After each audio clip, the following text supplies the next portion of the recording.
everyone, welcome to ইকুহিপাত সকলোকে এই নতুন ক্লাছলৈকে আকৌ এবাৰ স্বাগতম জনাইছো। আজিৰ এই ক্লাছটোত আমাৰ এটা নতুন চেপ্টাৰ, এটা নতুন টাইপ অফ কুৱেশ্যন বুলি ক'লেও ভুল নহয়। পাৰ্চেন্টেজৰ সকলোৱে দেখি পাই আছা সাকসেসিভ কেছৰ লগত ৰিলেটেড এটা কুৱেশ্যন আহে। আৰু সেই কুৱেশ্যনৰ আমাৰ কি হয় মাল্টিপল পাৰ্চেন্টেজ থাকে। মানে এক্সামত কি হয় এটা টাৰ্ম এটা দিব, সেই টাৰ্মটোক আমাক প্ৰথমতে কিবা এটা পাৰ্চেন্টেজ ইনক্ৰিজ হোৱা বুলি কয়। তাৰপিছত এগেইন কিবা এটা পাৰ্চেন্টেজ ইনক্ৰিজ হোৱা বুলি কয়। হয়তো সকলোৱে দেখি আছে, আমাক কেতিয়াবা কয় যে বস্তুৰ দাম প্ৰথমতে 10% কমাই দিয়া হ'ল, তাৰপিছত আকৌ 10% কমাই দিয়া হ'ল। কেতিয়াবা কয় যে বস্তু এটাৰ দাম 20% বঢ়াই দিয়া হৈছে, তাৰপিছত আকৌ বঢ়াই দিয়া হৈছে। এই যে বাৰে বাৰে পাৰ্চেন্টেজ ব্যৱহাৰ কৰা কুৱেশ্যন বিলাক আছে, সেই কুৱেশ্যন বিলাক আমি কেনেকৈনো সলভ কৰো। ইয়াতে যদিও আমি টিএনত পাৰ্চেন্টেজ বুলি অকল টাৰ্মটো দিছো, আমি পাৰ্চেন্টেজৰ গোটেই চেপ্টাৰটো পঢ়িবলৈ নাযাওঁ। আমি ইয়াতে মেইনলি গুৰুত্ব দিম সেই স্পেচিফিক কুৱেশ্যন কেইটা, যিকেইটাত বহুত কেইটা পাৰ্চেন্টেজ ইউজ হয়, য'ত আমি সাকসেসিভ কেছ বুলি এটা স্পেচিয়েল মেথড আৰু লগতে নেট এফেক্টৰ যিটো ফৰ্মুলা আছিলে a plus B plus ab by 100, সেই ফৰ্মুলাটো কেনেকে ইউজ কৰিব পাৰি বা সেইখিনি বস্তুৰ লগত ৰিলেট কৰা কি কি কুৱেশ্যন আছে, সেই গোটেইখিনি কথা আলোচনা কৰিম। আৰম্ভ কৰিছো ক্লাছটো। আশা কৰো সকলোৰে এই ক্লাছটো ভাল লাগিব। যদি বুজি পোৱা ভিডিঅ'টো লাইক কৰিবলৈ নাপাহৰিবা। তো ইয়াতে আমি এৰিয়া বেসড পাৰ্চেন্টেজৰ এটা টাইপৰ কুৱেশ্যন আছে আৰু সেই কুৱেশ্যনটো আমি আজি কৰিবলৈ আৰম্ভ কৰিম। আৰু সেই টাইপটোৰ কুৱেশ্যন বিলাকত কেনেকুৱা হয়, আমি মেইনলি ফৰ্মুলাছ বিলাক জানিব লাগে। আৰু লগতে ফৰ্মুলা বিলাক জনাৰ উপৰিও আমি এটা মেথড জানিব লাগে, যিটোক আমি সাকসেসিভ মেথড বুলি কওঁ। আমি প্ৰথমতে সেই মেথডটোৰ কথা, লগতে সাকসেসিভ মেথডৰ উপৰিও আৰু কি বেলেগ বেলেগ মেথড আছে সেইখিনি কথা অকনমান আলোচনা কৰি লৈ পেলাই আমি কুৱেশ্যন বিলাক আৰম্ভ কৰিম। ঠিক আছে, যদি মই মেথডটোৰ কথা কওঁ, ইয়াতে আমাৰ দুটা মেথড আহিব। এটা হৈছে সাকসেসিভ কেছ বুলি কওঁ আমি, সাকসেসিভ মেথড, আৰু এটা হৈছে আমাৰ নেট এফেক্টৰ ফৰ্মুলা। ওকে, এই দুইটা ফৰ্মুলা আমি ইয়াতে ব্যৱহাৰ কৰি পেলাই আমি কুৱেশ্যন কেইটা সলভ কৰিব পাৰিম। যদি নেট এফেক্টৰ কথা কওঁ, এইটো বহুত বেছি ইউজফুল হয় যদিহে মাত্ৰ এটা দুটা পাৰ্চেন্টেজ থাকে। যদি দুটা পাৰ্চেন্টেজ থাকে তেতিয়াহ'লে আমি ইয়াতে এই ফৰ্মুলাটো ব্যৱহাৰ কৰিব পাৰিম, যিটো আহিব a প্লাছ b লগতে ab ডিভাইডেড বাই 100। এইটো হৈছে আমাৰ নেট এফেক্টৰ ফৰ্মুলা। এতিয়া a আৰু b কি হয়? a আৰু b হৈছে পাৰ্চেন্টেজ দুটা। মই মেনশন কৰিব বিচাৰো, আমাৰ পাৰ্চেন্টেজৰ এনেকুৱা বহুত কুৱেশ্যন আছে যিবিলাক কুৱেশ্যনত আমাক ডাইৰেক্টলি দুটা পাৰ্চেন্টেজ দিয়া থাকে। সেই দুটা পাৰ্চেন্টেজ দিয়া থাকিলেহে এই স্পেচিফিক মেথড কেইটা ব্যৱহাৰ কৰিব লাগে, আদাৰৱাইজ কোনো প্ৰয়োজন নাই। এতিয়া ইয়াতে আমি দেখি পাই আছো নেট এফেক্টৰ ফৰ্মুলাত দুটা টাৰ্ম আছে, a আৰু b। দুটা এই কাৰণেই আছে কাৰণ দুটা পাৰ্চেন্টেজৰ থাকিব ন। আমি দুটাতকৈ বেছি পাৰ্চেন্টেজ থাকিলে নেট এফেক্ট ব্যৱহাৰ কৰিব নোৱাৰো জানো? পাৰি, কিন্তু সেইটো বেছি দীঘলীয়া হৈ যায়, প্ৰচেছটোৰ আলটিমেটলি আমাৰ টাইম বেছি প্ৰয়োজন হয়। তো সেইকাৰণে আমি দুটাতকৈ বেছি পাৰ্চেন্টেজ থাকিলে নেট এফেক্ট জেনেৰেলি ইউজ নকৰো। আৰু লগতে এটা আৰু এটা কথা মনত ৰাখিব লগা, যদি নেট এফেক্টৰ ফৰ্মুলাটো ব্যৱহাৰ কৰি আছো তেতিয়াহ'লে ইনক্ৰিজিং ফেক্টৰ যদি হয়, কিবা এটা বস্তু বাঢ়ি গৈ আছে, ইনক্ৰিজিং ফেক্টৰ যদি হয় তেতিয়াহ'লে আমি সেইটো পজিটিভ লিখিব লাগে। আৰু যদি ডিক্ৰিমেন্ট ফেক্টৰ হয় বা ডিক্ৰিজিং ফেক্টৰ হয় তেতিয়াহ'লে এইটো আমি নিগেটিভ লিখিব লাগে। যদি কোনোবাই কয় যে বস্তু এটাৰ দাম এটা 10% বৃদ্ধি পাইছে বা 10% ইনক্ৰিজ হৈছে, এতিয়া ইয়াৰে মিনিংটো হৈছে ইনক্ৰিজৰ কথা যদি কওঁ, a ইকুৱেল হৈ যাব +10%। পইণ্টটো বুজিলা? 10% টো পজিটিভ ভেলু হৈ যাব। যদি আমাক এইটো ইনক্ৰিমেন্ট নকৈ পেলাই আমাক যদি ডিক্ৰিমেন্ট কয়, বা আমাক যদি কয় যে এটা বস্তু এটাৰ দামত 10% ৰেহাই দিয়া হয়, 10% ৰেহাই, তাৰ মিনিংটো হৈছে সেইটো দামটো কমি গ'ল। আৰু কমি যোৱা বুলি ক'লেও আমি সেইটো কি বুলি কওঁ? ডিক্ৰিমেন্ট ফেক্টৰ বুলি কওঁ। ঠিক আছে, বুজিলো? ইয়েছ, বুজি পালো আমি। 10% যেতিয়া ইনক্ৰিজ বুলি ক'ব তেতিয়া ইনক্ৰিমেন্ট ফেক্টৰ, যদি কমাই দিয়া বুলি কয় ডিক্ৰিজ হ'ব, আৰু সেইটো ডিক্ৰিজ বুলি ক'লে ডিক্ৰিমেন্ট ফেক্টৰ, যিটো আমি -10 বুলি লিখিম। ইয়াতে আমি কি লিখিলো আৰু b ইকুৱেল সাপোজ -10 লিখি দিলো। -10 কিহৰ কাৰণে হ'ল? কাৰণ এইটো কমি যোৱা বুজাইছে। কমি যোৱা বুজালে নিগেটিভ আমি লিখিব লাগে। তাৰ পাছত সাকসেসিভ কেছৰ কথা যদি কওঁ, এইটোৰ আমি কি কৰিব লাগে, যেতিয়া আমাক ক'ব যে কিবা এটা বস্তু 10% বঢ়োৱা হৈছে, ইয়াৰ মিনিংটো সাকসেসিভ কেছত কি হয়, আমি যিকোনো এটা পাৰ্চেন্টেজক সাকসেসিভ কেছ বা ৰেশিও মেথড বুলি ক'ব পাৰো। ইয়াতে আমি কি কৰো, সেই ইনক্ৰিমেন্টটো আমি এটা ৰেশিও লৈকে কনভাৰ্ট কৰো, এটা অনুপাতলৈকে কনভাৰ্ট কৰো। কেনেকৈ কনভাৰ্ট কৰিম, তাৰ কাৰণে ষ্টেজটো কেনেকুৱা, প্ৰথমতে পাৰ্চেন্টেজৰ পৰা ভগ্নাংশলৈকে বা ফ্ৰেকশনলৈকে কনভাৰ্ট কৰিব লাগে। যদি 10%ক আমি ভগ্নাংশত লিখিবলৈ যাওঁ, আমি ইয়াতে লিখিম ফ্ৰেকশনত 1/10। আৰু ইয়াতে যদি আমি এইটোক সাকসেসিভ কেছ বা ৰেশিও মেথডত লিখিবলৈ যাওঁ, তাৰ মিনিংটো হ'ব 10ৰ পৰা 11। এতিয়া তোমালোকৰ কনফিউজন আহিব, 10ৰ পৰা 11 কেনেকৈ লিখিলো, ক'ৰ পৰা পালো এই 10ৰ পৰা 11? তাৰ কাৰণে মনত ৰাখিবা, যেতিয়া আমাক ইয়াতে কৈছে যে 10% বাঢ়িব, তাৰ মিনিংটো হৈছে যদি অৰিজিনেলি 10 আছিলে, মানে তলত যিটো সংখ্যা থাকিব, এই যে ভগ্নাংশলৈকে গলো, সেই ভগ্নাংশটোৰ ওপৰৰ নিউমাৰেটৰ বা ডিনমিনেটৰ, এতিয়া হয় কি, ডিনমিনেটৰটো হৈছে আমাৰ অৰিজিন সংখ্যা আৰু নিউমাৰেটৰটো হৈছে আমাৰ ইনক্ৰিজিং ফেক্টৰ বা ডিক্ৰিজিং ফেক্টৰ এতিয়া ইয়াতে আমাক কৈছে যে 10% বাঢ়িছে তাৰ মিনিংটো হৈছে তলৰ সংখ্যাটোৱে বুজাব অৰিজিনেল নাম্বাৰ বাকি ওপৰত যিটো 1 আছে সেইটোৱে বুজাব যে কিমান বাঢ়িল বা কিমান কমিল এতিয়া ইয়াতে কৈছে বাঢ়া বুলি তো সেইকাৰণে 10ৰ লগত মই কি কৰিছো 1 এটা যোগ কৰিছো বুজি পাই আছা আকৌ এবাৰ ৰিপিট কৰিছো যদি আমাক কেতিয়াবা এক্সামত কৈ দিয়ে যে এটা বস্তু এটাৰ দাম 25% বা 20% বাঢ়িছে এটা 20% বাঢ়িছে মানে ভগ্নাংশত কি বুলি কয় 20% ভগ্নাংশত আমি লিখো 1/5 হল মই অলৰেডি মেনশন কৰিছো যে যিটো ডিনোমিনেটৰ থাকে ডিনোমিনেটৰটোক আমি অৰিজিনেল সংখ্যা বুলি কওঁ ডিনোমিনেটৰ 5 আৰু তাৰে তুলনাত ওপৰৰ একটো কি হ'ব বাঢ়িব ওপৰৰ একটো বাঢ়িছে মানে ইয়াতে লিখি দিম 6 তো 5ৰ পৰা 1 টকা বাঢ়িলে কি হ'ব 6 টকা হ'ব ক্লিয়াৰ নে yes এটা নেক্সট যদি চাও আমি নেক্সট আহিছো আমাৰ এটা সাকসেসিভ কেছৰ লগত ৰিলেট কৰা কোৱেশ্চনৰ ফালে বেছি টাইম ওয়েস্ট নকৰা হয় এই কোৱেশ্চনৰ ফালে যদি চাও ইয়াতে আমাক কি কোৱা আছে a number is increased by 50% এটা সংখ্যা এটা প্ৰথমতে 50% বঢ়াই দিয়া হৈছে and then again increased by 50% আকৌ 50% বঢ়াইছে এটা প্ৰথমতে 50% বঢ়াইছে মানে এটোক আমি কি কম a ইকুৱেল আমি যদি নেট ইফেক্টৰ ফৰ্মুলা ফালে যাও এটা এই কোৱেশ্চনটো তোমালোকে মোক ভাবি পেলাই কোৱা নেট ইফেক্টৰ ফৰ্মুলাটো ব্যৱহাৰ কৰিব পাৰিম নে নাই yes পাৰিম কিয় কাৰণ মই অলৰেডি মেনশন কৰিছো যেতিয়াই এটা কোৱেশ্চনত মাত্ৰ দুটা পাৰ্চেন্টেজ থাকিব তেতিয়া নেট ইফেক্টৰ ফৰ্মুলাটো ইউজ কৰিবলৈ খুব ইজি হয় মই এটো কোৱা নাই যে দুটাতকৈ বেছি পাৰ্চেন্টেজ থাকিলে ব্যৱহাৰ কৰিব নোৱাৰি ব্যৱহাৰ কৰিব পাৰি কিন্তু হেতুত বেছি লেংৰি হৈ পৰে কোৱেশ্চনটো আমি সলভ কৰিবলৈ আমাৰ ক্যালকুলেশন খিনি বেছি বাঢ়ি যায় তো সেই কাৰণে আমি দুটাতকৈ বেছি পাৰ্চেন্টেজ থাকিলে নেট ইফেক্ট ইউজ কৰাৰ দৰকাৰ নাই কিন্তু দুটা পাৰ্চেন্টেজ থাকিলে নেট ইফেক্ট ইউজ কৰিব লাগে ওকে এটা ইয়াতে আমাক কৈছে দুটা পাৰ্চেন্টেজ দিয়া আছে এবাৰ কৈছে 50% বাঢ়ি গৈছে মানে এটো কি হ'ব পজিটিভ হ'ব এই 50% টো পজিটিভ তাৰপিছত কৈছে আকৌ 50% বাঢ়ি গৈছে প্ৰথমতে 50% বঢ়াইছে তাৰপিছত এগেইন 50% বঢ়াইছে মানে দুবাৰ 50% কৈ বঢ়াইছে আৰু যেহেতুকে দুটা আমাৰ ইনক্ৰিজিং ফেক্টৰ তো সেইকাৰণে দুটাকে আমি কি বুলি কম পজিটিভ বুলি কম এটা সলভ কৰাৰ কাৰণে আমাৰ ফৰ্মুলাটো কি আছিল a + b + ab / 100 এতিয়া এইখিনি যদি আমি অকনমান ক্যাৰি ফৰৱাৰ্ড কৰো আমি দেখিম 50 + 50 আৰু লগতে ইয়াতে কি আহিব 50 multiplied by 50 divided by 100 double zero কাট খাই গল ইয়াতে আহি গল 50 যোগ 50 কিমান 100 ইয়াতে আছে কিমান 25 মানে 125 আমাৰ ফাইনালি আনসার আহিব মানে আমি ফাইনালি ইয়াতে আনসার দিম যে এই সংখ্যাটো টোটালত কিমান বাঢ়িছে আমাক সুধিছে কি আমাক কৈছে by what percentage should the increased number be reduced to get back the original number আমাক কৈছে এটা সংখ্যা এটা আছে সংখ্যাটো প্ৰথমতে 50% বঢ়োৱা হৈছে তাৰ পাছত সেই সংখ্যাটো আকৌ 50% বঢ়োৱা হৈছে তো দুবাৰ 50% বঢ়োৱা হ'ল তাৰ পাছত কি কৈছে আমাক এটা এন্ড অফ দা ষ্টৰী আমি যিটো সংখ্যা পালো সেই সংখ্যাটোক আমি কিমান কমাব লাগিব কিমান পাৰ্চেন্ট কমাব লাগিব যাতে অৰিজিনেল নাম্বাৰ পাও এটা ইয়াতে আমি দেখিলো যে আগতে যদি সংখ্যাটো 100 আছিলে কিমান পাৰ্চেন্ট বাঢ়িব 125 টকা বাঢ়িব আগতে যদি 100 আছিলে 125 টকা বাঢ়িব মানে নতুন সংখ্যাটো হৈ পৰিব 225 টকা ঠিকে আছে 225 টকা হ'ব তো আলটিমেটলি আমি যদি প্ৰাৰম্ভিক সংখ্যাটো বা একদম ষ্টাৰ্টিংৰ নাম্বাৰটো পাব লাগে আমি কিমান কমাব লাগিব আমি কমাব লাগিব 125 টকা এটা যে কমাম যে আমি কাৰ ৰেসপেক্টত কমাম যেতিয়া কিবা এটা সংখ্যা কমোৱা হয় ৰিডিউস কৰা হয় তেলে তাৰ কাৰেন্ট ফৰ্মৰ পৰা কমাব লাগিব আজি যদি তোমালোকে কোৱা যে কোনোবা এজন লৰাই লাগে তেতিয়া হলে লৰাজনে 96 পালে হ'ব জানো নহয় কিয় কম মাৰ্ক মানে কি যিটো নম্বৰ পাইছে তাতকৈ কম এনেকুৱা নহয় যে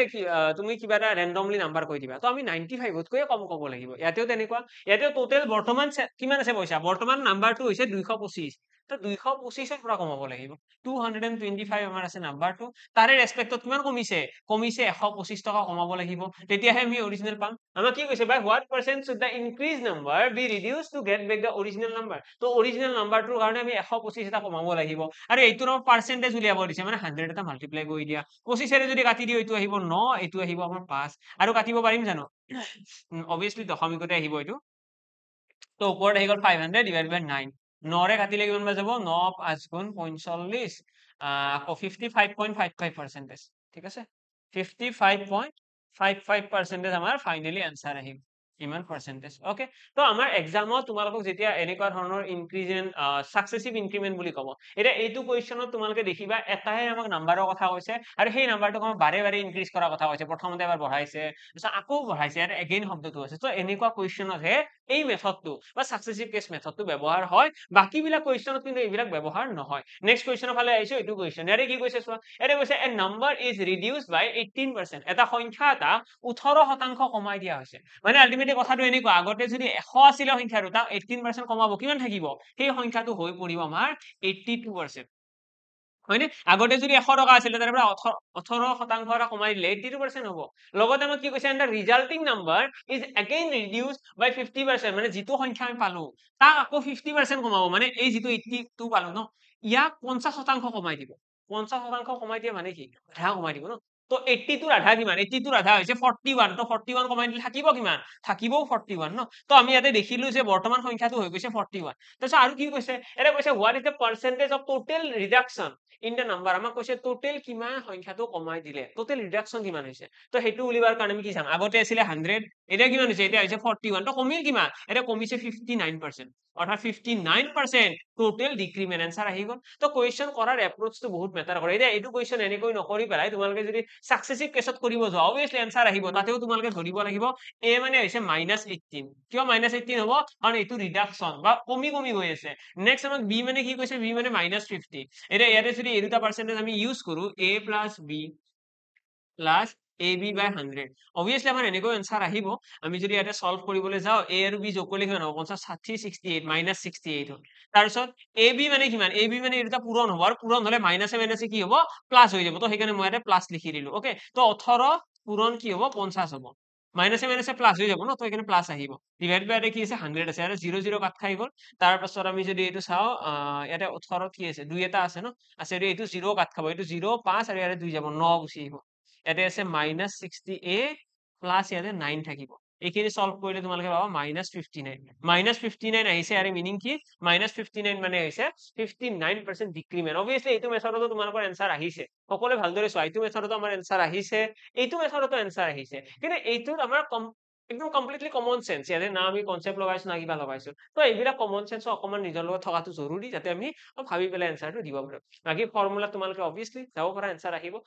এটা নেক্সট আমাৰ আহিছো আমি এতিয়ালৈকে সাকসেসিভ কেস মেথডটো কৰা নাই ন এই কাৰণে কৰা নাই কাৰণ এতিয়ালৈকে আমি যিমান কেইটা কোৱেশ্চন পাইছো গোটেই কেইটাতে আমাৰ দুটা পাৰ্সেন্টেজ মাত্ৰ আছে দুটা পাৰ্সেন্টেজ থাকিলে মই অলৰেডি মেনশন কৰিছো সদায় নেট এফেক্ট মেথডৰ ফালে যোৱাটো জৰুৰী বা ইম্পৰ্টেন্ট হয় সেইটো মেথডে কাৰণ বেছি কুইক ৰেসপন্স কৰে আমাক সোনকালে আনসাৰটো দিয়ে Next question ফালে আইছো এটো question ইয়াৰে কি কৈছে a number is increased by 25% এটা সংখ্যা এটা 25% বঢ়াইছে তো কি কৈছে and again increased by 25% আৰু 25% বঢ়াইছে by what percentage should the increased number be decreased to get back the original number আমাক কৈছে এটা সংখ্যা এটা আছিল সংখ্যাটো 25% বঢ়াইছে ঠিক আছে মানে আমি ধৰি ললো প্ৰথমতে সংখ্যাটো আছিল 100 তাক যদি 25% বঢ়াই দিয়ে কিমান হ'ব 125 হ'ব তাৰপিছত কৈছে আৰু 25% বঢ়াইছে ৰে এইটোৰ 25% বঢ়ালে কিমান হ'ব এইটো আমাৰ দশমিকত আহিব মোস্ট প্ৰবাবলি তো আমাৰ এইটো চাই এইটো তোমাৰ এতিয়া ক্যালকুলেশন কৰাত অলপ খেলিমেলি হৈ গ'ল ইয়াৰে আগৰ কোৱেশ্চনটো যদি চাও এইটোত আমাৰ মুখে মুখে এইখিনি আহিছিল তো এক্সামত প্ৰতিটো কোৱেশ্চন আমি মুখে মুখে কৰাটো আমাৰ কাৰণে পসিবল নহব তো তাৰ কাৰণে আমি ডাইৰেক্টলি সাকসেসিভ কেস মেথড বা নেট এফেক্ট তোমালোকে লগাই দিয়া তাৰ আমি ডাইৰেক্টলি কি লিখিম 25 যোগ 25 হৰ দুইটা ইনক্ৰিমেন্ট লগতে এতে কিমান আহিব 25 25 গুণ 25 পূৰণ 25 এ লিখি দিয়া ডিভাইড বাই 100 আছে এইখিনি সলভ কৰিলে দেখিবা ইয়াতে আছে 50 ইয়াতে কিমান আহিব ইয়াতে 25 এৰে এইটোক 4 বাৰ কাটি দিয়া দেন 4 ৰে 25 ক কাটিলে 6 বাৰ যাব 6.25 6.25 তো এইখিনি যোগ কৰিলে 56.25% কি হল ইনক্ৰিমেন্ট হল মানে আলটিমেটলি আমি গম পালো এটা সংখ্যা এটাক যদি দুবাৰ বঢ়োৱা হয় মানে 100 ৰ পৰা 125 হল তাৰপিছত আৰু যদি বঢ়োৱা হয় এইবাৰ কিমান হ'ব এইবাৰ হৈ যাব 156.25 বুজি পালা 156.25 হ'ব মানে 56.25% টোটেলত ইনক্ৰিমেন্ট হ'ব টোটেলত কিমান বাঢ়িব 100 ৰ পৰা বাঢ়ি পেলাই 156.25 হ'ব আমাক এটা কৈছে যে কিমান পার্সেন্ট কমাব লাগিব যাতে অৰিজিনাল নাম্বাৰটো পাম এটা 156.25 কিমান কমাব লাগিব যাতে অৰিজিনাল পাও তাৰ কাৰণে আমি কি লিখিম আমি লিখিম যে 56.25 কমাব লাগিব কাৰ ৰেসপেক্টত 156 তুলনাত 156.25 এইটো সংখ্যাৰ তুলনাত 56.25 কমাব লাগিব ইনটু 100 কৰি দিয়া এইটো হৈ গল তোমালোকৰ ফাইনাল আনসাৰ ওকে এটা তোমালোকে হয়তো ভাবি আছে যে দশমিক আছে ক্যালকুলেশনটো অলপমান দীঘলীয়া হ'ব একদম দীঘলীয়া নহয় তোমালোকে এটা দশমিকটো ডাইৰেক্টলি নাই বুলি ধৰিব পাৰিবা কিয় কাৰণ দুইফালে দশমিকৰ পাছত দুটা অংক আছে দশমিকটো ডাইৰেক্টলি উঠি যাব ইয়াৰে পাছত যদি ক্যালকুলেশনৰ ফালে যাও আমাৰ ডাইৰেক্টলি কাট খাব জানো 25 এৰে এবাৰ কাটি দিয়া 25 এৰে কাটাৰ পাছত মোস্ট প্ৰবাবলি তোমালোকৰ ক্যালকুলেশনটো ইজি হৈ পৰিব 25 2 গুণ 50 এইটো যাবনে এইটোৱে কাটি দিয়া 25 4 গুণ 100 তাৰ পিছত আমি যদি এইটো কাটিবলৈ যাও তলৰ সংখ্যাটো কিমান বা যাব 25 5 এৰে কাটি দিয়া 5 3 গুণ 15 1 5 2 গুণ 10 5 5 গুণ 25 আহি গল তাৰ পিছত তোমাৰ 5 এৰে তোমালোকে এইটোকো কাটি দিয়া এবাৰ 1 1 তাৰ পিছত থাকি গল 2 5 5 গুণ 25 ঠিক আছে এতিয়া আমাৰ নেক্সট আছে 1125 আছে আৰু ইয়াতে আছে 3125 কিবা হেৰি যাবনে 5 এৰে এবাৰ কাটি চোৱা 2 10 5 2 গুণ 10 5 5 গুণ 25 5 এৰে এইটো কাটিলে 5 6 গুণ 30 দেন 2 5 থাকি গ'ল 625 মানে আলটিমেটলি আমি কেৰে কাটিব পাৰিম 25 এৰে আকৌ এবাৰ কাটিব পাৰিম 25 25 গুণ 625 25 এৰে এইটো কাটি দিয়া 25 9 গুণ 225 তাৰপিছত আৰু কি বাহিৰে যাব ইয়াতে আছে 9 ইয়াতে আছে 4 9 4 গুণ আমাৰ আহি গ'ল 36 ডিভাইড বাই 25 25 এৰে ডিভাইড কৰিলে 36 এবাৰ গ'ল 11 থাকি গ'ল 110 হ'ল 110 আকৌ 4 বাৰ গ'ল 10 থাকি গ'ল আকৌ 4 বাৰ গ'ল তো 1.44% মানে ফাইনালি আমাৰ এনসাৰ আহি গ'ল কিমান পাৰ্চেন্ট কমাব লাগিব 1.44% ক্যালকুলেশন এৰৰ হৈছে নেকি কিবা মিস্টেক হোৱা যেন ফিল হৈ আছে যে কিবা মিস্টেক হোৱা যেন ফিল হৈ আছে যে 1.44% হয় নে নাই এবাৰ ক্যালকুলেশনটো কৰি চোৱাচোন সকলো এবাৰ ট্ৰাই কৰি চোৱা মই এবাৰ চাই লৈছো ইয়েস আমাৰ 36 আহিব লাগিছিল ন ক্যালকুলেশনটো এবাৰ গোটেইখিনি এবাৰ ষ্টাৰ্টিংৰ পৰা কৰি দিয়া তেতিয়াহ'লে অবভিয়াসলি আহি যাব এনসাৰটো আমাৰ 36 আহিব লাগিছে কাৰণ পাৰ্চেন্টেজটো ইয়াতে এপ্ৰক্সিমেটলি আমি গম পাওঁ ন ইয়াতে যেনেকৈ 125 আছে 156 ৰ 56 টো কিমান হ'ব 30% ৰ ওপৰত হ'ব সেইটো চিয়ৰ মানে তো এতিয়া যদি এইটো আকৌ এবাৰ গোটেইখিনি চাওঁ এবাৰ 25 এৰে 5 এৰে কাটি চোৱা এবাৰ আৰম্ভণিৰ পৰা 5 এৰে এইটো কাটিলে এবাৰ গ'ল দেন আকৌ এবাৰ গ'ল দুবাৰ গ'ল দেন 5 5 গুণ 25 1125 আহি গ'ল এইটো কাটিলে তিনিবাৰ গ'ল এবাৰ গ'ল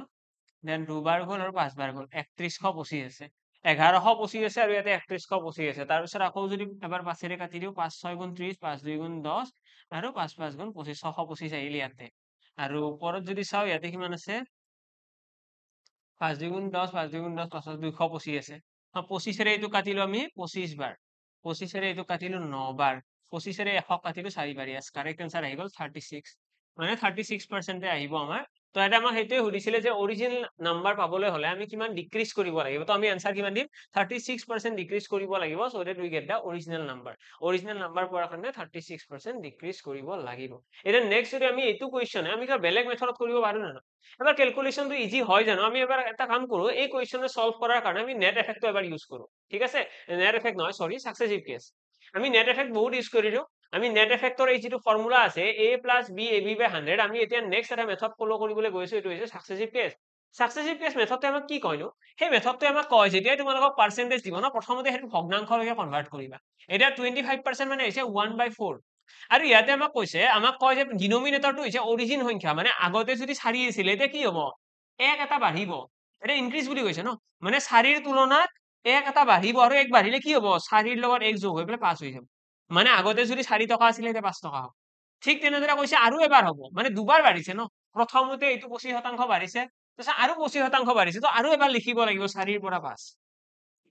এইটো লিখিছো প্ৰথম পাৰ্চেন্টেজটোৰ কাৰণে প্ৰথম 25%ৰ কাৰণে এইটো লিখিছো দ্বিতীয় পাৰ্চেন্টেজটোৰ কাৰণে সেকেন্ড আমাৰ 25%ৰ কাৰণে তো এটা আমি দুবাৰ পাই গলো 4 পৰা 5 4 পৰা 5 অৰ্থাৎ এই দুটা যদি পূৰণ কৰো ইয়াতে পাম 16 ইয়াতে পালো 25 সদায় মনত ৰাখিবা সাকসেসিভ কেস যেটো মেথড আছে য'ত আমি পাৰ্চেন্টেজ বিলাক এনেকৈ সিৰিয়ালি লিখো ভগ্নাংশত বা ৰেশিও লৈকে কনভাৰ্ট কৰো এই মেথডটো সদায় পূৰণ হ'ব মানে ইয়াতে পূৰণ কৰিলে আমি ফাইনাল আনসাৰটো পাম অৰ্থাৎ ইয়াতে পাই গলো আমি যে অৰিজিন নাম্বাৰ আছিলে 16 নিউ নাম্বাৰ আছিলে কিমান 25 তো আগতে আছিলে 25 এতিয়া কিমান হৈছে 16 তো কিমান কমিছে তো এটা তোমালোকে ক্লিয়াৰলি দেখা পাইছা টোটেলত বাঢ়িছে 9 এটা বাঢ়িছে এই 9 টো যে বাঢ়িছে কাৰ ৰেসপেক্টত এই 9 টো বাঢ়িছে আমাক কৈছে 9 এটা বাঢ়িছে আমি টোটেলত গম পালো যে 9 বাঢ়িছে আমাক কোৱেশ্চনত কি উলিয়াব দিছে আমাক কৈছে যে সংখ্যাটো কিমান কমাব লাগিব যাতে অৰিজিনেল নাম্বাৰটো পাও এটা এইখিনি সলভ কৰাৰ কাৰণে যে কিমান কমাব লাগিব যাতে অৰিজিন পাও তো নিউ নাম্বাৰটো হল কি আমি সাকসেসিভ কেস মেথডত আমি দুটা বস্তুই পাও এটা হল অৰিজিন এটা হল নিউ নাম্বাৰ অৰিজিনেল নাম্বাৰ ইয়াতে কিমান পালো 16 নিউ নাম্বাৰ কিমান 25 মানে নতুন সংখ্যাটো যদি 25 হয় সেই 25 ৰ পৰা কিমান কমাই দিব লাগিব যাতে অৰিজিনেল সংখ্যাটো পাও 25 ৰ তুলনাত 9 এটা কমাব লাগিব তেতিয়াহে অৰিজিনেল নাম্বাৰ পাম তো 25 ৰ তুলনাত 9 এটা কমালো পূৰণ 100 এইটোৱে হৈ গল আমাৰ কাৰেক্ট আনসাৰ এখানে সলভ কৰিলে তোমালোকৰ ডাইৰেক্টলি আনসাৰ আহি গল 36% সেই কাৰণে মই কৈছিলো যে সাকসেসিভ কেস মেথডটো ইম্পৰ্টেন্ট হয় আৰু এটো শিকিব লাগিব 25 ৰে 100 কাটিলে 4 বাৰ ডাইৰেক্ট আনসাৰ মানে চোৱা ডিফাৰেন্সটো চোৱা ইয়াতে আমি ইমান ডাঙৰ ক্যালকুলেশন এটা কৰিলো য'ত আমাৰ এবাৰ সিলি মিস্টেকো হ'ল আমি হেতু ক্যালকুলেট কৰি পেলাই এবাৰ ক্ৰস চেক কৰিব লগা হ'ল কিন্তু তাৰে পাছত আমি যেটা নেট এফেক্ট কৰিছিলো তাতেও আমি একদম কনফাৰ্ম আনসাৰটো পোৱা নাছিলো কিন্তু যেতিয়া আমি সাকসেসিভ কেস মেথডৰ পিনে আহিলো আমাৰ ক্যালকুলেশনটো বহুত সৰু হৈ গল আমাৰ আনসাৰটো ইজিলি ওলাল আমি কি কৰিছো প্ৰথমতে আমি সেই যিটো পাৰ্চেন্টেজ দিয়া আছে তাৰ পৰা আমি উলিয়াইছো যে অৰিজিনেল নাম্বাৰ আৰু নিউ নাম্বাৰৰ ৰেশিও কি মই এতেও তোমালোকৰ কাৰণে লিখিছিলো যে আমি সাকসেসিভ কেস মেথডটো যেতিয়া শিকিবলৈ যাও তেতিয়া আমি এটা বস্তু জানিব লাগে যে 10% ইনক্ৰিমেন্ট ইয়াৰে পৰা আমি কেনেকৈ অৰিজিনেল আৰু নিউ নাম্বাৰৰ ৰেশিওটো ওলাম আমাক যেতিয়া সাকসেসিভ কেস মেথডত কিবা এটা বস্তু ইনক্ৰিমেন্ট বুলি ক'ব বা ডিক্ৰিমেন্ট বুলি ক'ব আমি অৰিজিনেল আৰু নিউ নাম্বাৰৰ ৰেশিওটো উলিয়াব জানিব লাগে অনুপাত উলিয়াব জানিলো মানে আমি আৰু ভয় খোৱাৰ কোনো প্ৰয়োজন আমি সব কোৱেশ্চন সলভ কৰিব পাৰিম এটা ইয়াৰে আগৰ কোৱেশ্চন এইটো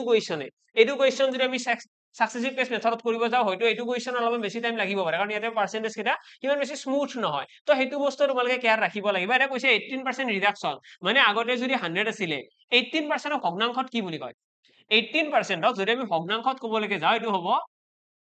9/50 মানে আমি কম যদি অৰিজিনালি 50 আছিল অৰিজিনালি যদি 50 আছিল তাৰ পৰা 9 এটা কমি যাব অৰ্থাৎ 41 হ'ব নিউ নাম্বাৰ ঠিক আছে অৰিজিনাল যদি 50 নিউ নাম্বাৰ হ'ব 41 তাৰ পিছত কি কৈছে এগেইন ৰিডিউস বাই 50 হৈছে এবাৰ 50% কমাব 50% মানে কি 18% মানে ভগ্নাংশত 9/50 50% মানে হৈছে হাফ অৰ্থাৎ আগতে যদি 2 আছিল এবাৰ 1 হৈ যাব বুজি পালা তো এক্সামত আমি যেতিয়া পাৰ্সেন্টেজ বিলাক দেখিম আমি এইকেইটা ভগ্নাংশলৈকে কনভাৰ্ট কৰিব লাগিব কনভাৰ্ট কৰি পেলাই কোৱেশ্চনত যিটো কথা কৈছে আমি সেই হিচাপত ইয়াতে ৰেশিও কেইটা লিখিব লাগিব মই অলৰেডি মেনশন কৰিছো এটা ৰেশিও আহিব আমাৰ অৰিজিনেল নাম্বাৰৰ এটা আহিব আমাৰ নিউ নাম্বাৰৰ অৰিজিনেল নাম্বাৰৰ ৰেশিও কোনটো হ'ব যেটো ভগ্নাংশৰ তলৰ ফালে আছে এটা ইয়াতে 9/50 আছে অৰ্থাৎ 50 টো হৈ যাব অৰিজিনেল নাম্বাৰ ওপৰটো কি হ'ব নিউ নাম্বাৰ নহয় এটো ইনক্ৰিমেন্ট বা ডিক্ৰিজমেন্ট ফেক্টৰ মানে 50 তকৈ 9 কমিব ডিক্ৰিমেন্ট ন ইয়াতে কৈছে হাফ 50% মানে হাফ মানে আগতে যদি 2 আছিল এতিয়া ওপৰৰ একটো কমি যাব 2 ৰ পৰা 1 কমিলে কি থাকিব 1 থাকিব এতিয়া এখিনি পূৰণ কৰিলে আমি কি পাম ফাইনাল নাম্বাৰটো পাম অৰ্থাৎ অৰিজিনেল নাম্বাৰ হৈ গ'ল 100 নিউ নাম্বাৰ আহি গ'ল 41 তো অৰিজিনেল নাম্বাৰ আছে 100 নিউ নাম্বাৰ আছে 41 কমিছে নে বাঢ়িছে ক্লিয়াৰলি দেখা পাই আছে আৰে 59% এটা কমি গৈছে আৰু যেটো 59 কমি গৈছে হেতুক আমি কি বুলি কম পাৰ্সেন্টেজ বুলি কম কাৰণ ইয়াতে 100 আছে ইয়াতে 100 থাকিলে আৰু বেলেগ ক্যালকুলেট কৰিব নালাগে যদি 100 নাথাকিলেতেন আমি পাৰ্সেন্টেজ উলিয়াব লগা হলহেতেন অৰ্থাৎ ইয়াৰে যদি আমি দেখাব লাগে ক্যালকুলেশনটো এনেকুৱা হয় যে অৰিজিনেল নাম্বাৰ হৈছে 100 অৰিজিনেল নাম্বাৰ 100 তাৰে ৰেসপেক্টত কিমান কমিছে অৰিজিনেল নাম্বাৰৰ তুলনাত যদি আমি চাও এটো 59 এটা কমি আছে নে 59 কমি yes তো এটা আমি 59 টো লিখিলো লগতে ইনটু এটা 100 কৰিব লাগে কৰিলে আমাৰ ফাইনাল আনসাৰটো পাৰ্সেন্টেজৰ ওলাই এৰে 100 কাট খাই গল তো ফাইনালি আনসাৰ আহি গল 59% ডিক্ৰিমেন্ট বুজি পালানে তো সেই কাৰণে আমি 100 থাকিলে ক্যালকুলেশন নকৰিলেও হয় কাৰণ 100 আৰু 100 কাট খাই যাবই যদি 100 ৰ ভাই বেলেগ থাকে ক্যালকুলেশনটো কৰিব লাগিব যেনেকৈ এৰে পাছৰ ক্যালকুলেশনটো মই কৰিছো এৰে চোৱা এৰে আমাৰ অৰিজিনেল নাম্বাৰৰ এইটো ৰ ন এইটো হৈছে অৰিজিনেল নাম্বাৰৰ ৰ আৰু এইটো হৈছে নিউ নাম্বাৰৰ ৰ অৰিজিনেল নাম্বাৰ কিমান আছে 16 আছে অৰিজিনেল নাম্বাৰ 16 আছে নিউ নাম্বাৰ আছে 25 আমাক কৈছে নিউ নাম্বাৰৰ তুলনাত আমাক কৈছে যে নতুন সংখ্যাটোৰ তুলনাত কিমান কমাব লাগিব যাতে অৰিজিনেল সংখ্যাটো পাও নতুন সংখ্যাটো কিমান আছে 25 আছে তাৰে ৰেসপেক্টত কিমান কমাব লাগিব 9 কমাব লাগিব হয়নে 25 ৰ পৰা 9 এটা কমাই দিলেহে নতুনটো পাম আমাক এটা কৈছে না অৰিজিনেল নাম্বাৰ পাব লাগে আমাক কৈছে by what percent should the increased number be decreased to get back the original number তো কিমান পার্সেন্ট কমাব লাগিব যাতে নিউ নাম্বাৰটো পাও বা অৰিজিনেল নাম্বাৰটো পাও নেক্সট কোৱেশ্চনৰ ফালে আইছো এটো কোৱেশ্চনত কি কৈছে value of a piece of jewellery depreciates by 5% every year আমাক কৈছে জুৱেলাৰী পিস এটা আছে যিটোৰ প্ৰাইস every year depreciates হয় depreciate হয় 5% every year if the present value of the jewelry is ইমান আমাক present value দিয়া আছে এটা কথাটো এনেকুৱা এটো কয় price depreciation ৰ কোৱেশ্চন যেটো আমাৰ সাকসেসিভ কেস মেথড ব্যৱহাৰ কৰি কৰিব পাৰো আমি এক্সামত যিমান বিলাক কোৱেশ্চন পাম এটা হল ডাইৰেক্টলি পাৰ্সেন্টেজ ইনভলভ থকা এতিয়ালৈকে যিকেইটা কৰিলো তাত তোমালোকে দেখিবা ডাইৰেক্টলি কৈছিলে যে এটা সংখ্যা এটা 10% বঢ়োৱা হল 10% কমোৱা হল 10% বঢ়োৱা হল তেনেকুৱা এতিয়া যোনটো কোৱেশ্চন পাইছো এটো আমাক ডেপ্ৰিচিয়েট হোৱা কথা আছে প্ৰাইস যেতিয়া বস্তুৰ দাম কমি যোৱা কথা কব তেতিয়াও আমি এই সাকসেসিভ কেস আৰু নেট এফেক্ট ব্যৱহাৰ কৰিব পাৰো যেনেকৈ ডেপ্ৰিচিয়েশনটো এটা ডিক্ৰিজিং ফেক্টৰ তো সেই কাৰণে আমি ইয়াতে নিগেটিভ ভ্যালুটো ৰাখিব পাৰো অৰ্থাৎ 5% ডেপ্ৰিচিয়েট হোৱা বুলি কৈছে তো -5% লিখিম তো স্যাৰ এভৰি ইয়াৰ বুলি কৈছে লগতে আমাক কোৱেশ্চনটো কি কৰিছে আফটাৰ 2 ইয়াৰ্স বুলি কৈছে ন 2 বছৰৰ পাছত আমাক কৈছে 2 বছৰৰ পাছত দাম কিমান হ'ব তো 2 বছৰ কৈছে মানে প্ৰথম বছৰত a হ'ব -5 সেকেন্ড ইয়াৰত b ভ্যালু কিমান আহিব -5 কাৰণ প্ৰতি বছৰে সেমে গৈছে তো দুইটা ডিক্ৰিজিং ফেক্টৰ পইণ্টটো বুজিলা তো a আৰু b ভ্যালু ইয়াতে 5% হয় কিন্তু ডাবল আমাক দি নিদিয়ে দুবাৰ নিদিয়ে আমি এটাৰ পৰা দুবাৰ লিখিব লাগিব যদি আমাক ক'লেহেঁতেন যে প্ৰথম বছৰত ইমান % ডিক্ৰিজ হ'ব সেকেন্ড বছৰত 10% ডিক্ৰিজ হ'ব এই ক্ষেত্ৰত b ভ্যালুটো আমি বেলেগ লিখিলোহেঁতেন যেটো কোৱা নাই তো এখানে a ভ্যালু -5 b ভ্যালু -5 এনেকৈ ক্যালকুলেট কৰি তোমালোকে উলিয়াব পাৰিবা টোটেলত নেট এফেক্ট কিমান ওলাই or তোমালোকে কি কৰিব পাৰিবা তোমালোকে সাকসেসিভ কেস মেথড ইউজ কৰিব পাৰিবা যত 5% মানে কি 5% মানে হৈছে 1/20 যৰ পৰা তোমালোকে লিখিব পাৰিবা 20 ৰ পৰা কি হ'ব 19 হ'ব আকৌ 20 ৰ পৰা কিমান হ'ব 19 হ'ব তো অৰ্থাৎ 2 বছৰ পাছত কিমান হ'ব 20 গুণ ইয়াতে হৈ গ'ল 400 19 স্কয়াৰ কিমান আহিব 329 আহিব নেকি নে কিমান আহিব 9 গুণ 81 ন 81 আহিলে আমাৰ 81 আহি গ'ল তাৰপিছত আমি ইয়াতে লিখিলো 1 তাৰপিছত 18 এটা লিখিলে 1 6 then 2 3 361 361 আহিব আমাৰ 361 এইটো আহি গ'ল আমাৰ 19 স্কোয়াৰৰ তো তাৰপিছত আমি যদি এইখিনি আকৌ চাওঁ এইটো কি হয় এইটো ৰ হৈছে অৰিজিনেল নাম্বাৰৰ এইটো হৈছে আমাৰ নিউ নাম্বাৰৰ ৰ অৰিজিনেল নাম্বাৰ কিমান হ'ল 20 into 20 400 নিউ নাম্বাৰ হৈ গ'ল 19 into 1900 সৰি 19 into 19 361 তাৰ পাছত যদি আমি চাওঁ অৰিজিনেল নাম্বাৰৰ ৰেসপেক্টত কিমান কমিছে আমাক সেইটোৱে সুধিছে নে বেলেগ কিবা সুধিছে আমাক কৈছে present value of the jewellery is মান then what will be the value after 2 years আমাক প্ৰেজেন্ট ভ্যালুটো দিয়া আছে প্ৰেজেন্ট ভ্যালুটো দিয়া আছে মানে যোনটো অৰিজিনেল যেটো বৰ্তমান কারেন্ট সিচুয়েশন মানে এই যেটো নতুন ভ্যালু আছে ন এইটো আমাক দিয়া আছে তো আমি লিখিব পাৰিম ন যে 361 এইবিলাক কি হয় এইবিলাক ৰেশিও তো 361 ৰেশিও সমান আহিব 12500 আমি উলিয়াব কি লাগে আমি উলিয়াব লাগে 400 ৰেশিও তো তাৰ কাৰণে তোমালোকে প্ৰথমতে r ৰ ভ্যালুটো উলাই দিয়া 361 ৰে ডিভাইড অৰ্থাৎ 12500 ৰে 500 361 ৰে ডিভাইড কৰি দিয়া আমাক উলিয়াব কি দিছে আমাক উলিয়াব দিছে original price 2 years value after 2 years কিবা উল্টা উল্টা হৈছে সরি দে এটো 12500 টু 361 নহয় রে 400 রেশিও আমাক কারেন্ট দিয়া আছে না আমাক 2 ইয়ার্স এর পাছৰ উলিয়াব দিছে এইটো হৈছে 2 বছৰ পিছৰ কাহিনী 2 বছৰ পাছত হে 361 ৰেশিও হ'ব এই জুয়েলাৰিটোৰ প্ৰাইস আৰু বৰ্তমান কাৰেন্ট প্ৰাইস আছে 400 তো এখানে 400 ৰেশিও সমান 1200 and 500 12500 হ'ব ইয়াৰে পৰা আমি এইখিনি সলভ কৰিলে 0000 কাট খাই গ'ল 4 ৰে কাটিলে যাব জানো নাযাব বৰ্তমানৰ কাৰণে এনেকে থাকক নে নাই কাটিব লাগিব তো 4 ৰে যদি আমি এইটো কাট কৰি দিও আমাৰ যাব 3 বাৰ গ'ল দেন এবাৰ গ'ল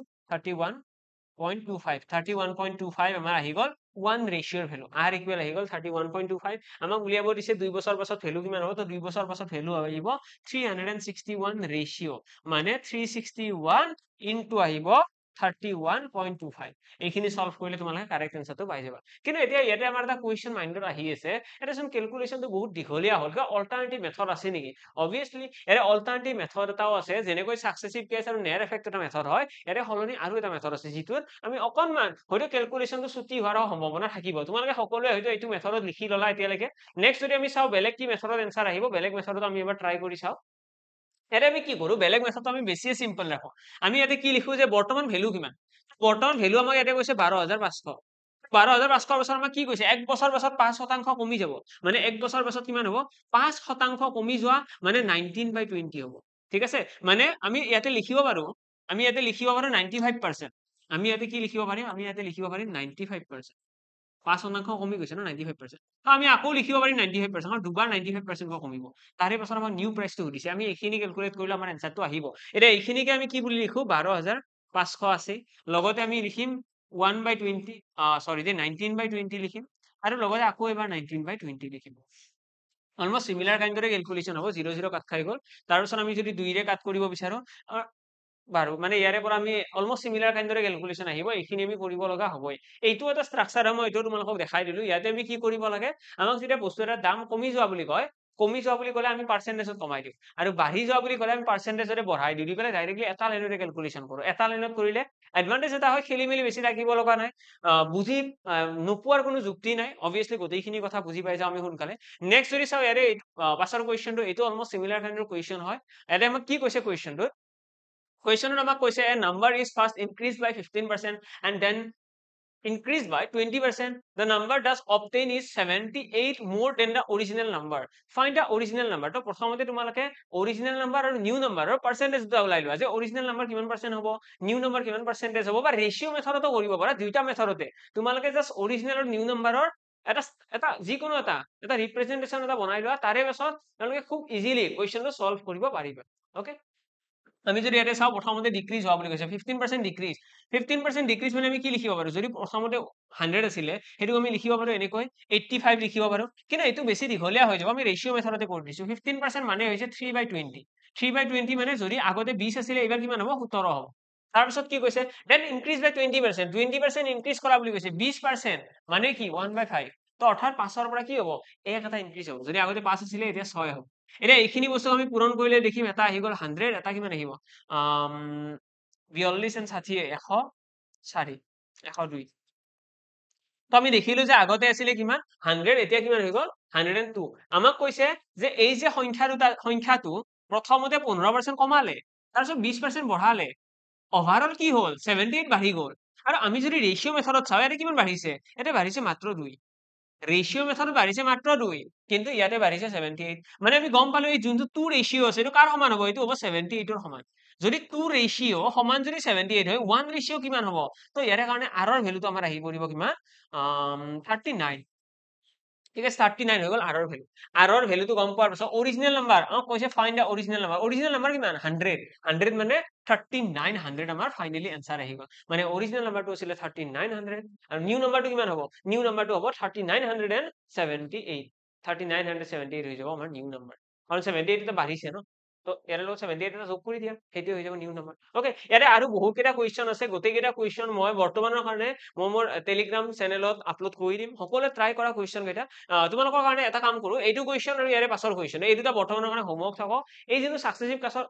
সাকসেসিভ কেছৰ ক্লাছ যে এই ক্লাছটো আৰু এদিন কন্টিনিউ হ'ব পাৰ্ট 2 বুলি এটা ক্লাছ আহিব যেটো আমি আকৌ কেইটামান কুৱেশ্যন আলোচনা কৰিম কাৰণ ইয়াতেই শেষ হোৱা নাই আৰু বহুত বস্তু বাকি আছে আৰু লগতে তোমালোকে জাস্ট ক্লাছ কেইটা চাই থাকিবা তোমালোকে মোৰ টেলিগ্ৰাম চেনেলটো জয়েন কৰি ৰাখিবা